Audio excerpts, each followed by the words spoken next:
Assalamualaikum warahmatullahi wabarakatuh. Kembali lagi pada mata pelajaran pendidikan jasmani, olahraga, dan kesehatan.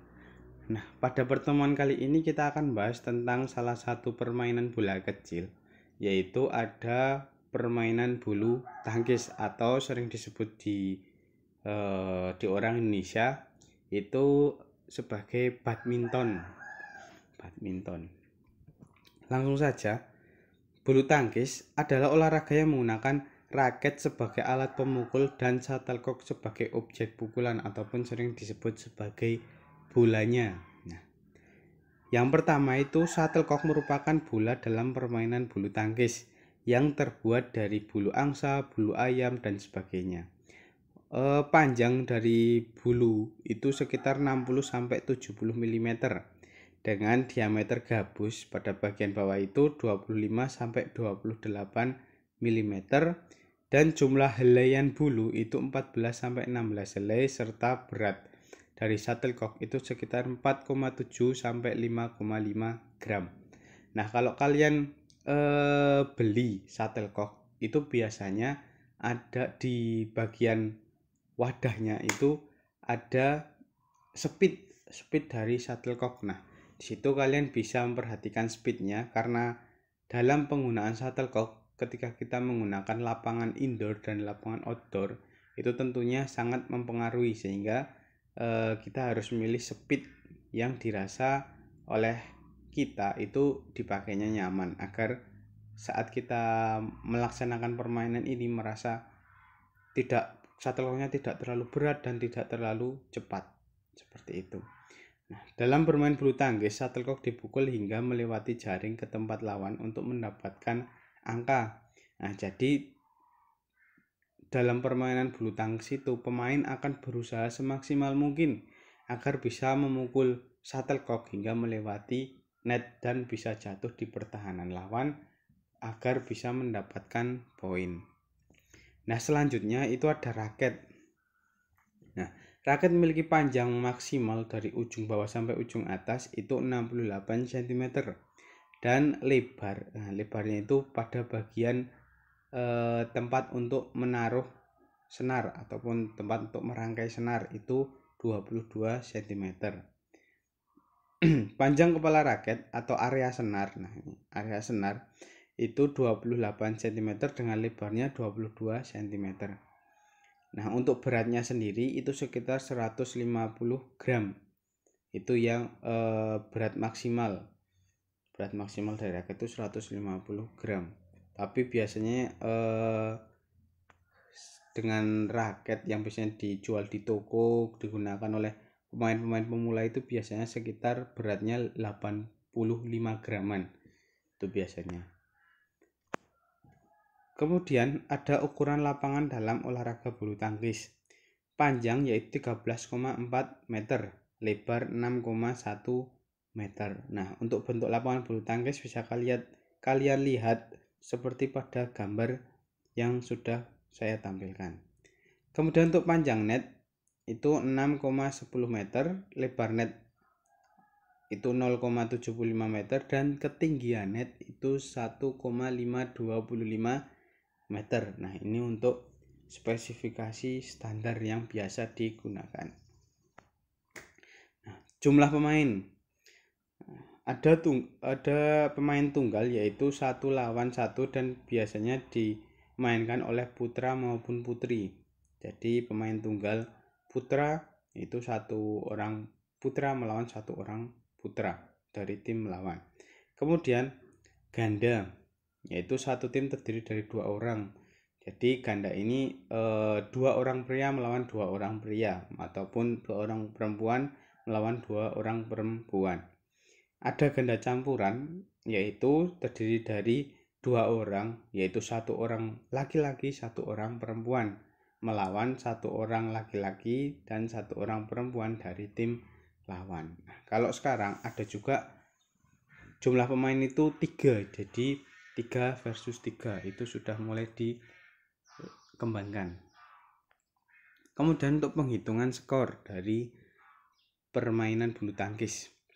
Nah, penentuan kemenangan di olahraga ini menggunakan sistem best of 3, yaitu pemenang 2 babak. Jadi pemain yang sudah menangkan 2 babak dia yang dianggap sebagai pemenang. Jadi permainan bulu tangkis bisa berlangsung sebanyak 2-3 babak. Apabila ada pemain yang memenangkan 2 set berturut-turut, babak ketiga tidak perlu dilakukan. Di setiap setnya, pemenang adalah pemain yang berhasil mengumpulkan poin 21 terlebih dahulu. Namun apabila pada saat pertandingan itu skornya sama 20-20, maka akan dilaksanakan use. Pertandingan akan dilanjutkan sampai salah satu tim bisa unggul 2 poin. Jadi misal use-nya 20-20. Tim A melawan tim B. Kemudian tim A bisa mencetak skor dan dia bisa menambah poin jadi 21-20. Nah, selanjutnya pemain tim A itu bisa mencetak skor lagi. Jadi skornya berubah menjadi 22-20. Nah, maka tim A yang akan dianggap sebagai pemenang. Induk organisasi bulu tangkis di Indonesia itu ada PBSI, Persatuan Bulu Tangkis Seluruh Indonesia. Nah, ini biasanya muncul kan di soal, biasanya muncul. Kemudian ada teknik dasar dari permainan bulu tangkis. Yang pertama itu ada memegang raket. Dalam pembelajaran memegang raket itu menggunakan 2 teknik, yaitu teknik forehand dan teknik backhand. Nah, kalian lebih jelasnya bisa lihat di gambar sebelah kanan, itu sudah ada forehand grip dan backhand grip. Forehand ataupun cara memegang raket teknik forehand ini sama seperti kita ketika Anda memegang benda pada umumnya. Tangan harus menggenggam pegangan raket, sedangkan jari telunjuk dan ibu jari membentuk sudut ataupun huruf V. Kemudian untuk teknik backhand hampir sama seperti teknik forehand, hanya saja posisi ibu jari tidak bertemu dengan ujung jari lainnya, melainkan disejajarkan dengan pegangan raket sehingga mendekati telunjuk. Itu ada pada gambar sebelah kanan, itu ada forehand grip dan ada backhand grip. Nah, di situ bisa kalian cermati. Kemudian sikap berdiri saat kita sedang melakukan olahraga bulu tangkis. Sikap berdiri dalam olahraga ini membutuhkan keseimbangan. Dalam hal ini pemain tidak hanya berdiri tetapi juga harus dalam posisi siap bermain. Sikap berdiri dalam bulu tangkis yaitu badan bertumpu pada kedua kaki dibuka selebar bahu dan agak ditekuk sehingga bisa balance ataupun seimbang. Bisa juga salah satu kaki dikedepankan dan yang lainnya sedikit dikebelakangkan. Tangan agak diangkat dan ditekuk sehingga raket sejajar dengan dada ataupun kepala. Jadi ini merupakan sikap siap ketika kita sedang bermain permainan bulu tangkis. Nah, kaki dibuka selebar bahu, kemudian lutut sedikit ditekuk, sedikit saja. Nah, untuk kedua kaki itu bisa sejajar, bisa juga salah satu baik kanan maupun kiri yang paling nyaman itu sedikit dikedepankan agar tubuh kita bisa lebih balance, dan tangan itu sedikit ditekuk sehingga raket itu seperti diangkat ke atas, baik itu sejajar dengan dada kita maupun dengan kepala kita. Itu merupakan sikap siap dalam permainan bulu tangkis. Nah, ini ada kerja kaki ataupun footwork. Bulu tangkis menuntut para pemainnya untuk bergerak lincah dan cepat. Karena itu, kerja kaki ataupun footwork punya peran yang sangat penting di dalam permainan. Kaki tidak hanya untuk memposisikan badan, tetapi juga jadi tumpuan sekaligus pusat keseimbangan. Nah, pada gambar sebelah kanan itu ada beberapa contoh dari footwork dalam permainan bulu tangkis. Nah, selanjutnya ada servis dalam permainan bulu tangkis. Servis adalah memukul kok untuk memulai permainan. Kok yang dipukul harus mengarah pada area lawan dan melewati net. Teknik servis sendiri ada 3 macam, yaitu ada forehand pendek, forehand tinggi, dan backhand. Nah, kalau dalam pembelajaran itu hanya dibagi 2, yaitu ada forehand dan backhand. Tapi kalau dijabarkan ada forehand pendek, forehand tinggi, backhand dan lain-lain.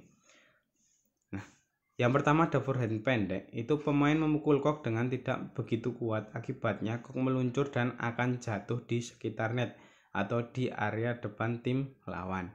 Kemudian untuk forehand tinggi, teknik ini dilakukan untuk memukul kok melambung tinggi dan jatuhnya cukup jauh dari area net atau dekat dengan garis belakang. Kemudian ada backhand. Nah, servis backhand ini dilakukan dengan tenaga sedang.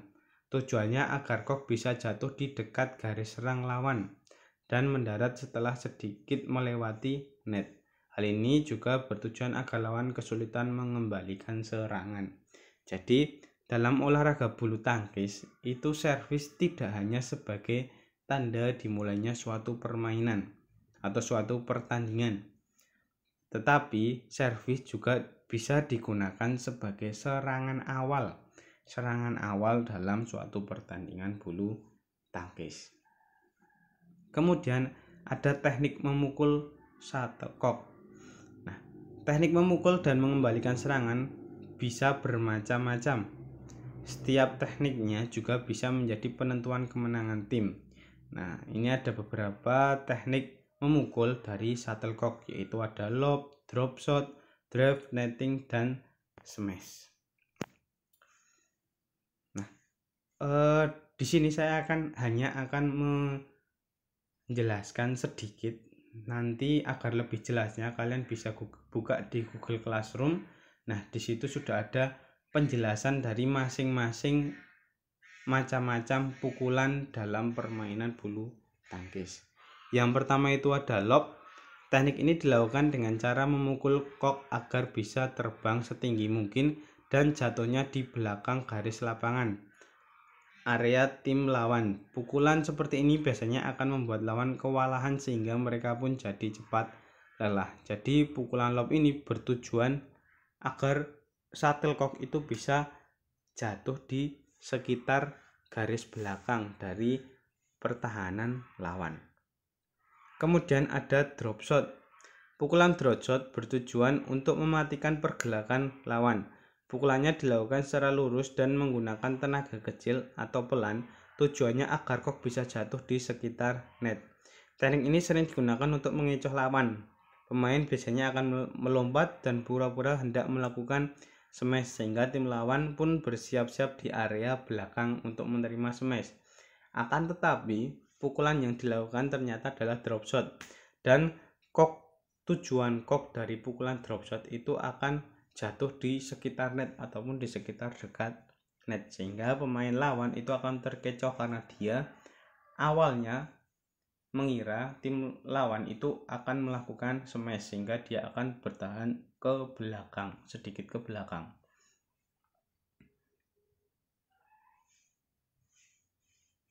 Nah, selanjutnya ada pukulan drive. Jenis pukulan yang mendatar, arah pukulan bisa lurus ataupun menyilang untuk menyasar sisi samping tim lawan. Teknik ini biasanya dilakukan untuk menyerang maupun mengembalikan serangan dengan cepat. Jadi teknik drive ini sangat sering sekali dilakukan oleh pemain dalam pertandingan bulu tangkis. Nah, ini digunakan sebagai serangan balik. Biasanya digunakan serangan balik ketika kita menerima serangan dari lawan. Nah, kita bisa mengembalikan dengan drive sehingga pemain lawan bisa terkecoh dan kita bisa mendapatkan poin. Kemudian netting. Sesuai namanya, ini adalah jenis pukulan yang bertujuan agar kok jatuh tepat di net ataupun di dekat net ataupun mepet sekali dengan net setelah berhasil melewatinya. Pukulan netting ini cukup sulit dilakukan karena butuh akurasi tinggi dan perkiraan yang tinggi. Bila berhasil, tim lawan akan kesulitan mengembalikan serangan. Nah, jadi karena teknik netting ini sangat penting dikuasai oleh pemain bulu tangkis, karena itu bisa untuk mencetak poin. Karena hasil pukulan dari netting itu akan dekat sekali dengan net. Kemudian jenis pukulan yang terakhir itu ada smash. Smash adalah jenis pukulan yang bertujuan untuk menyerang sekaligus mematikan gerakan lawan. Pukulannya sendiri sangat keras dan menukik ke bawah. Untuk melakukan smash, pemain harus memukul kok dengan sekuat tenaga. Nah, biasanya disertai dengan jumping atau dengan lompatan. Tujuannya agar kok bisa melaju cepat dan lawan tidak sempat untuk mengembalikan serangan. Smash juga biasanya dilakukan dengan cara melompat untuk menghasilkan serangan yang cepat, kuat, dan arahnya menukik tajam ke bawah dari daerah pertahanan lawan. Jadi smash itu merupakan serangan utama dari permainan bulu tangkis. Jadi pemain saat bertanding itu akan menggunakan teknik smash sekeras mungkin, secepat mungkin, dan tujuannya bisa benar-benar menunjam ke bawah sehingga pemain lawan sulit untuk mengembalikan serangan smash dan bisa akhirnya kita bisa mencetak poin. Nah, itu saja yang dapat saya sampaikan dari permainan bola kecil, yaitu permainan bulu tangkis. Nah, untuk lebih jelasnya dari tadi baik servis kemudian jenis-jenis pukulan, Bapak sudah menyertakan video kelengkapan tentang penjelasan bagaimana sih cara melakukan teknik ini di Google Classroom kalian. Nah, silakan bisa kalian buka. Kemudian jangan lupa melakukan presensi dan mengerjakan beberapa soal yang sudah saya sertakan di Google Form sekaligus untuk melakukan presensi. Nah, mungkin itu saja yang dapat saya sampaikan pada pertemuan kali ini. Terima kasih. Wassalamualaikum warahmatullahi wabarakatuh.